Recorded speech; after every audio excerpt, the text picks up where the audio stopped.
जी जी ये तो कुत्ता एक रखे होंदा भेड़ी ते भिड़ांदे आए गाल सुनाई आई ते तेरे बाबे सुनाई ना ये के हाँ भूल गई नो के यार ओ है जो भाई 5 साल उम्र आई मेरी डाडा जी ना आई उले अच्छा ते मैंने जी शौक लगा लोका ते कुत्ते वेदा से ओ मैं आखा कुत्ता लेना बाबा का ठीक है ओ साजी बूली कुत्ता बाबे मैंने आन करी ते तलक भी बहु इधर पता घोड़ी ते फिरदा ही हां हां वो है तू कराची तक टब वेंदा ही राती सफर करया ना अच्छा हसना मैं को कूड़ मरेंदा पिया हो सकदा ओ टाइम भाई बात तो बिल्कुल ओ साजी ना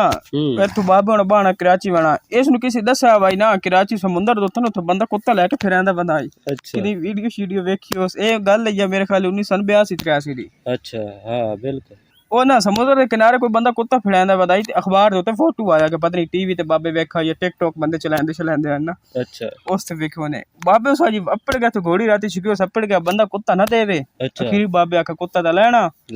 इस साजी बंदे ने बड़ी कीता आखिरी बाबे उसको कुत्ता लेके आ बड़ा इस साजी घोड़े दे पीछे कुत्ता बद्धा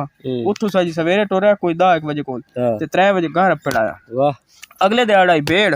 राती साजी असी कोई पीपा देसी घ्यो दा खवाया कुत्ते नु हां उस आजी खाली 20 किलो 18-20 किलो दा जंजीर आई जेड़ा कुत्ते दा सपायो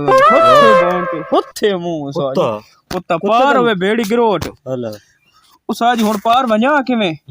उस टाइम ओदू पुल लंगर वाली बड़दी वदी आई मेरे ख्याल 1982 83 दी गल है ओ साजी ना मलामा नाल गल कीती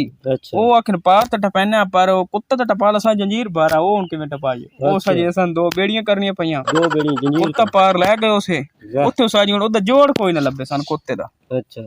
ओ जनाब खलो खलो कुत्ते कोई मेरे ख्याल 1.5 के 200 जोड़ रला ये कुत्ते दा लड़या या एक कुत्ते नाल एक कुत्ते नाल किथु आपस विच पहले लड़े हला ते 3 कुत्ते खाली खलोते हैं हला ओन विक सारे कुत्ते दा जोड़ कोनी हथ दिया वे दा मुंह होवे ओए हथे काद कजाक ओए तोडी बोर्ड दे उत्तू आंदा ही लाख ओ साजी दुनिया खलो के वे बंदे जेड़ो सेल्फियां लेंदे आन ते उन्हें ब्लैक मोबाइल होता है ना टच हाल बंदे साजी सेल्फियां लेनियां ते बड़ा माहौल बड़ा पिया अखीरू ना को होर ता हल कोनी उन्हें 3 कुत्ते इकट्ठे छोड़ देते एक कुत्ते ओ साजी आमड़ दे कुत्ते नु अगे बूली कुत्ता भी आया अच्छा लेकिन वह है इतने सारे कुत्ते के केड़ तक ध्यान उसा जो रख चंड मारन दे इस कुत्ते नु चाहिए कि कुत्ता टिपना पार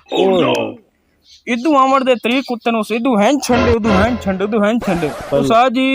उस 15 सेकंड दे विच ना 3 कुत्ते नु मार छोड़या चाट ना उस साजी 3 कुत्ते नु 15 सेकंड दे विच मार छोड़या वाह चंगा भाई बड़ी हालत पै गई ओ साजी बड़े बदना उना सोने दा गोल्ड मेडल पायो ने अच्छा उस बाद मेरे ख्याल 1982 विच उना मेरे ख्याल इनाम दिता 50 लाख ये कितना ना ले लो ते ओ रात दे अंदर साडे कोल बोड गया ही